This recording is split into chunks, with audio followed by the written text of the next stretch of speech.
Hello friends, welcome back to my channel. ಎಲ್ಲರೂ ಹೇಗಿದ್ದೀರಾ? So ನಾನು ಇವತ್ತಿನ ವಿಡಿಯೋಲಿ ತೊಂಡೆಕಾಯಿ ಸಾಗು ಹೇಗೆ ಮಾಡೋದು ಅಂತ ಹೇಳ್ಕೊಡ್ತೀನಿ.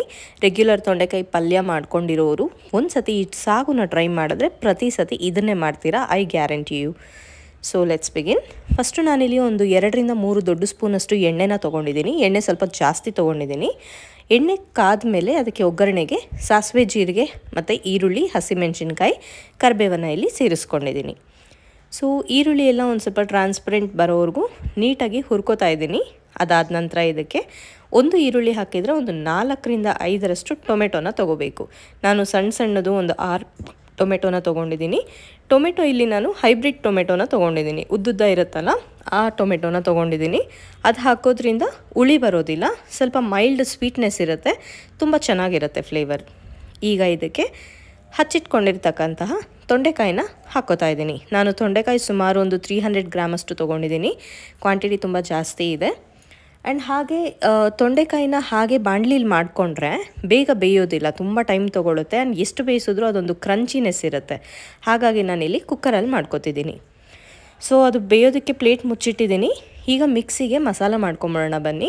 ಒಂದು 10 ಗೋಡಂಬಿ, ಒಂದು ಚಿಕ್ಕ ಸ್ಪೂನಷ್ಟು ಗಸಗಸೆ, ಒಂದು ಏಲಕ್ಕಿ ಮತ್ತು ಒಂದು ಅರ್ಧ ಚಿಪ್ಪಷ್ಟು ಮೀಡಿಯಮ್ ಸೈಜ್ ತೆಂಗಿನಕಾಯಿ, ಅರ್ಧ ಚಿಪ್ಪಷ್ಟು ತೆಂಗಿನಕಾಯಿನ ಇಲ್ಲಿ ತೊಗೊಂಡಿದ್ದೀನಿ. ಇದನ್ನು ನೀರು ಹಾಕಿ ಈ ಥರ ನುಣ್ಣಗೆ ಪೇಸ್ಟ್ ಮಾಡ್ಕೋಬೇಕು. ಸೊ ಅದನ್ನು ಹಾಕೋಕ್ಕೆ ಮುಂಚೆ ಒಂದು ಅರ್ಧ ಬೆಂದಿರ್ತಕ್ಕಂತಹ ನಮ್ಮ ತೊಂಡೆಕಾಯಿ ಪಲ್ಯ ಮಿಕ್ಸ್ಚರ್ ಏನಿದೆ ಇದಕ್ಕೆ ಈಗ ಒಂದು ಸತಿ ಕಲಿಸ್ಕೊಂಡು ನಮಗೆ ಬೇಕಾಗಿರ್ತಕ್ಕಂತಹ ಮಸಾಲೆಗಳನ್ನ ಆ್ಯಡ್ ಮಾಡ್ಕೊಂಬಿಡೋಣ ಬನ್ನಿ.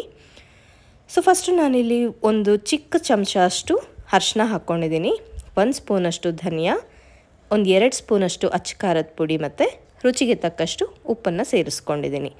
ಲಾಸ್ಟಲ್ಲಿ ಒಂದು ಅರ್ಧ ಸ್ಪೂನಷ್ಟು ಸಕ್ಕರೆ ಕೂಡ ಹಾಕ್ಕೋತಾ ಇದ್ದೀನಿ. ಸಕ್ಕರೆ ಆಪ್ಷನಲ್ಲು, ಬಟ್ ಹಾಕಿದ್ರೆ ಚೆನ್ನಾಗಿರುತ್ತೆ. ಯಾಕಂದರೆ ಈ ತೊಂಡೆಕಾಯಿ ಮೈಲ್ಡ್ ಹುಳಿ ಕೊಡುತ್ತಲ್ವ, ಹುಳಿ ಫ್ಲೇವರ್ ಬರುತ್ತಲ್ವ, ಅದನ್ನು ಹೋಗಲಾಡಿಸುತ್ತೆ. ಸೊ ನಿಮಗೆ ಬೇಕಿದ್ದರೆ ಹಾಕ್ಕೊಳ್ಳಿ, ಇಲ್ಲಾಂದರೆ ಸ್ಕಿಪ್ ಮಾಡ್ಬೋದು. ಇದೆಲ್ಲ ಕಲಿಸ್ಕೊಂಡ ನಂತರ ನಾವು ರುಬ್ಬಿಟ್ಕೊಂಡಿದ್ವಲ್ಲ ಮಿಕ್ಸ್ಚರು, ಕೊಬ್ಬರಿ, ಗಸಗಸೆ, ಏಲಕ್ಕಿ ಹಾಕಿ ಆ ಒಂದು ಮಿಕ್ಸ್ಚರ್ನ, ಆ ಒಂದು ಪೇಸ್ಟನ್ನು ಇಲ್ಲಿ ನಾನು ಲಾಸ್ಟಲ್ಲಿ ಆ್ಯಡ್ ಮಾಡ್ಕೋತಾ ಇದ್ದೀನಿ. ಸೊ ಒಂದು ಸತಿ ನೀಟಾಗಿ ಕಲಿಸ್ಬಿಟ್ಟು ಉಪ್ಪು ಸರಿ ಇದೆಯಾ ಅಂತ ಈ ಒಂದು ಸ್ಟೇಜಲ್ಲೇ ನೀವು ರುಚಿ ನೋಡ್ಕೊಂಬಿಡಿ. ಅದಾದ ನಂತರ ಕುಕ್ಕರನ್ನ ಮುಚ್ಚಿ ಒಂದು 2 ವಿಸಿಲ್ ಬರೋಷ್ಟು ಕೂಗಿಸ್ಕೊಂಡ್ರೆ ಸಾಕು, ರೆಡಿ ಆಗುತ್ತೆ ನಮ್ಮ ರುಚಿಕರವಾದ ತೊಂಡೆಕಾಯಿ ಸಾಗು. ಸೊ ಇದನ್ನು ಟ್ರೈ ಮಾಡಿದಾಗ ಮನೇಲಂತೂ ಎಲ್ಲರೂ ಇಷ್ಟಪಟ್ಟು ತಿಂದರು. ಸೊ ಅದಕ್ಕೆ ಒಂದು ಗ್ಯಾರಂಟಿಯಲ್ಲಿ ಹೇಳ್ತಾ ಇದ್ದೀನಿ, ಖಂಡಿತ ಟ್ರೈ ಮಾಡಿ, ನೀವು ಇಷ್ಟಪಡ್ತೀರಾ. ಲಾಸ್ಟಲ್ಲಿ ಬೆಂದ ನಂತರ ನಾನಿಲ್ಲಿ ಹಚ್ಚಿಟ್ಕೊಂಡಿರ್ತಕ್ಕಂತಹ ಕೊತ್ತಂಬರಿನ ಹಾಕ್ಕೊಳ್ತಾ ಇದ್ದೀನಿ. ಅಷ್ಟೇ, ರೆಡಿ ಆಗೋಯ್ತು ನಮ್ಮ ಒಂದು ತೊಂಡೆಕಾಯಿ ಸಾಗು. ಚಪಾತಿ ಜೊತೆ, ದೋಸೆ ಜೊತೆ, ಪೂರಿ ಜೊತೆ, ಹಾಗೆ ಅನ್ನಕ್ಕೆ ಕೂಡ ತುಂಬ ಚೆನ್ನಾಗಿರುತ್ತೆ. ಸೊ ಖಂಡಿತ ಟ್ರೈ ಮಾಡಿ. ಸೊ ಇವತ್ತಿನ ವಿಡಿಯೋ ಇದಾಗಿತ್ತು.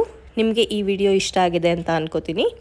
ಹಾಗೆ ನೀವಿನ್ನೂ ನಮ್ಮ ಚಾನಲ್ಗೆ ಸಬ್ಸ್ಕ್ರೈಬ್ ಮಾಡ್ಕೊಂಡಿಲ್ಲ ಅಂತಂದರೆ ದಯವಿಟ್ಟು ನನ್ನ ಚಾನಲ್ಗೆ ಸಬ್ಸ್ಕ್ರೈಬ್ ಮಾಡ್ಕೊಳ್ಳಿ, ಸಪೋರ್ಟ್ ಮಾಡಿ. ಸೊ ಇದೇ ಥರದ ರುಚಿಕರವಾದಂತಹ ಅನೇಕ ತಿಂಡಿಗಳನ್ನ ನಾನು ತೊಗೊಂಡು ಬರ್ತೀನಿ.